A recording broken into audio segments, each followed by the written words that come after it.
But the one thing to me that was an actual red flag as they move forward and build out this roster moving ahead is Howie Roseman. I asked him the question about, like, you've had the luxury of not needing your rookies to play a ton over the past couple of years because of the strength of the roster. Has that affected your ability to like self-scout guys, to really have the information? And he said, like, as we move forward, I have talked about this. Coach and I have talked about this. Like, we're going to have to play the young guys, and there are going to be some times when it's a little bit uncomfortable.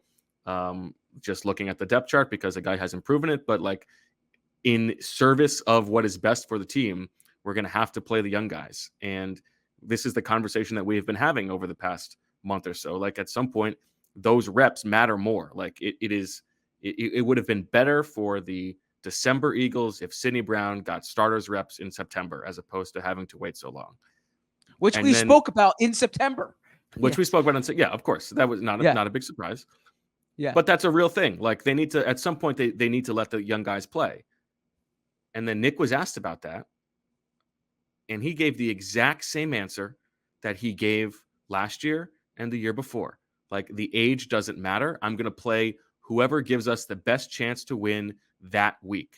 And that is the coach's, that is always going to be the coach's bias, is who is the most dependable, who is the most reliable. And that's how you get Justin Evans starting 4 games. And Justin Evans was fine. He wasn't, they won those games, right?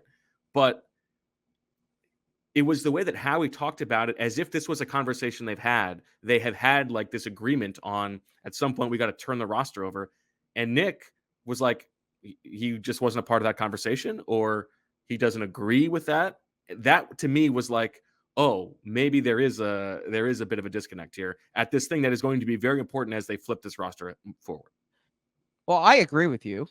But interestingly, between the two of us, you usually accuse me, or the audience accuses me of kind of defending Howie in this. And maybe I'll push back on Howie. I agree with the premise of what you're saying. They do need to play young guys. But the easiest thing for a GM to do in like defending his record, if you will, like passively defending his record, is, well, the coach didn't play my guys. Like, these picks, right?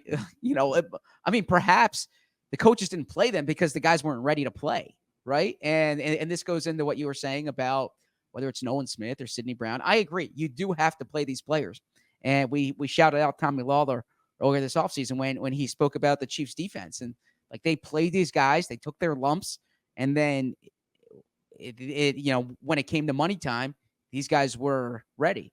That said, maybe those guys were better players, and that's what you have to determine. So, I agree with Howie in this, is that, of course, Sidney Brown should be playing over Justin Evans. We were saying that last year, and Nolan Smith should be getting reps, right? You need to know who these guys are. That was one that he specifically mentioned, yes. Yeah, and that, like, Tyler Steen should be playing over Sua Opeta, right? Like these are all things that we've discussed a number of times, rather. But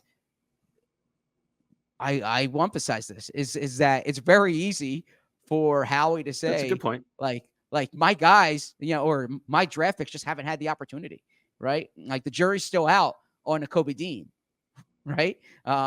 Or the jury's still out on Nolan Smith, or the jury's still out, you go on down the list. But I think that's a good point.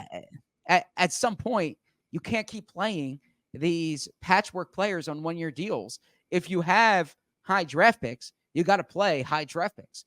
And, or even if you have mid-round, like, you draft a guy in the first 3 rounds to be a starter or a contributing player for you. And you just, you need to throw them in the water to see what they can do.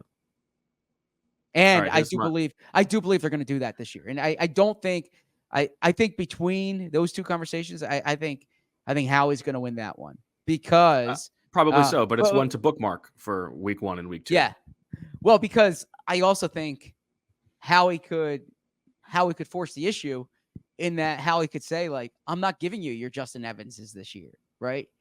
Howie always likes to have insurance, but it could be like like they did at linebacker last year. He's not going to submarine his own roster. I mean, you need. I agree with that. But you look at linebacker last year, like they deliberately did not sign someone over Nakobe Dean. They were like, Nakobe Dean's going to play. Now Nakobe Dean, he ended up getting hurt, and then the depth was an issue.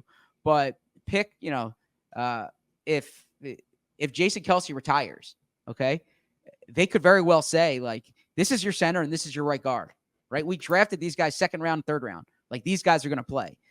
They could very well say safety, it's a different story, because if Sidney Brown was coming back healthy, then I think you could say Sidney Brown's going to start. But Sidney Brown might not, he might not be healthy. But they might very well do that at cornerback with Keely Ringo. They might say, I'm not giving you someone better than Keely Ringo unless it's a Snead or someone who's like a blue chip player. I'm not giving you that 1 year Steven Nelson. You're going to play Keely Ringo, and Keely Ringo is going to take his lumps. So they very well could do that. We all silly like the mayor.